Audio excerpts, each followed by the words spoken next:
चलिए साहब, कुछ मुख्य बिंदु और भी देख लेते हैं। अभी 11:15 ही बजा है, तो थोड़ा देर और देख सकते हैं, ठीक है ना। तो इसको स्टार्ट करते हैं। ये मिक्स्ड है, हम किसी एक जगह से जो है सो सिर्फ ये नहीं कर रहे हैं, इस फॉर्म में दे रहे हैं जैसे कि यूजुअली क्वेश्चंस में देखा जाता है। मेन पॉइंट के फॉर्म में है, अपने हिसाब से कर रहे हैं। आप लोगों को उचित लगे नोट कर लीजिएगा, समझ में ना आए दोबारा देख लीजिएगा, और हो सके तो सब्सक्राइब कर लीजिएगा, ठीक है ना। अर्थशास्त्र को विष्णुगुप्त ने लिखा, जिनका दूसरा नाम कौटिल्य था। चचनामा अली अहमद ने लिखा। अष्टाध्यायी पाणिनि ने लिखा। पाणिनि ने शिक्षा कहाँ प्राप्त की? पाणिनि ने शिक्षा प्राप्त की पाटलिपुत्र में, और इनके मित्र कौन थे? महापद्मनंद, ठीक है। वेदव्यास ने लिखा। हेरोडोटस को यूनानी यात्री था यह, इसको इतिहास का पिता कहा जाता है। वेनसांग चीनी यात्री था, इसने सियोकी नामक ग्रंथ लिखा। अलबरूनी अरबी इतिहासकार था, इसने तहकीके हिंद नामक विवरण लिखा। पुर्तगाली प्रिंटिंग प्रेस मशीन के अलावा मक्का, तंबाकू, आलू, अनानास, मिर्च और मूंगफली आदि फसलों को भारत लाए, जिसको न्यू वर्ल्ड क्रॉप भी कहा जाता है। दसराग युद्ध, 10 राजाओं का युद्ध परुसनी नदी वर्तमान में रावी के तट पर लड़ा गया, जिसमें राजा सुदास ने 10 राजाओं के एक संघ को हराया। इस संघ में आर्य के प्रमुख जन कौन कौन थे? अनु, दूह, यदु, पुरु, तुवर्सु तथा 5 लघु जनजातियों का समूह था सम्मिलित था। इन सब के पुरोहित कौन थे? दशराज्य में विश्वामित्र थे, ठीक है। कलिंग राजा खारवेल के समय में जो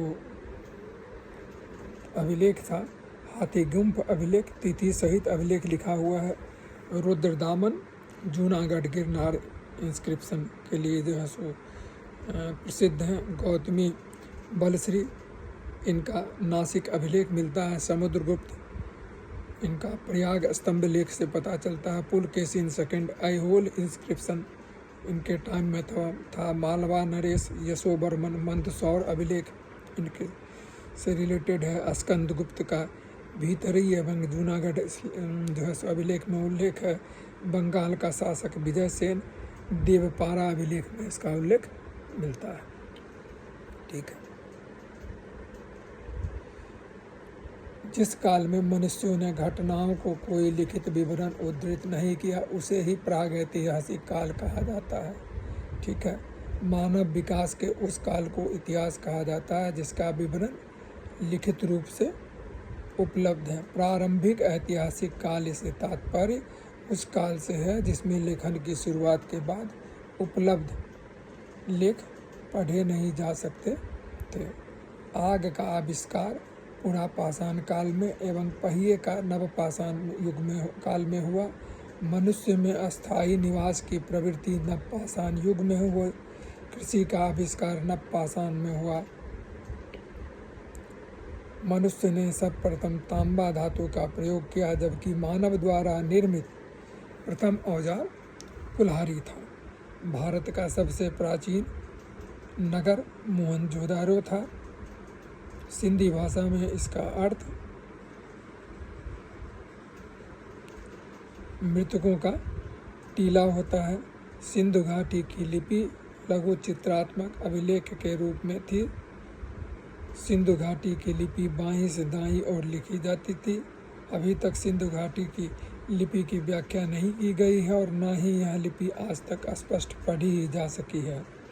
हड़प्पा लेखन शैली के प्रमाण विभिन्न धातुओं, विभिन्न वस्तुओं जैसे कि मुहर, तांबे के औजार, टेराकोटा, आभूषण, अस्थि कलश इत्यादि में पाए जाते हैं।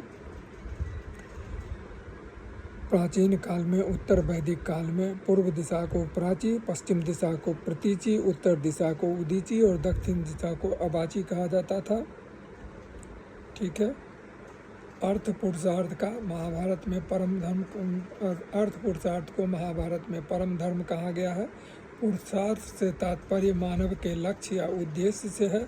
पुरुषार्थ अर्थात पुरुष अर्थ, जहाँ पुरुष का तात्पर्य विवेक संपन्न मनुष्य से है और अर्थ का तात्पर्य लक्ष्य अर्थात विवेकशील मनुष्य द्वारा लक्ष्य की प्राप्ति ही पुरुषार्थ है।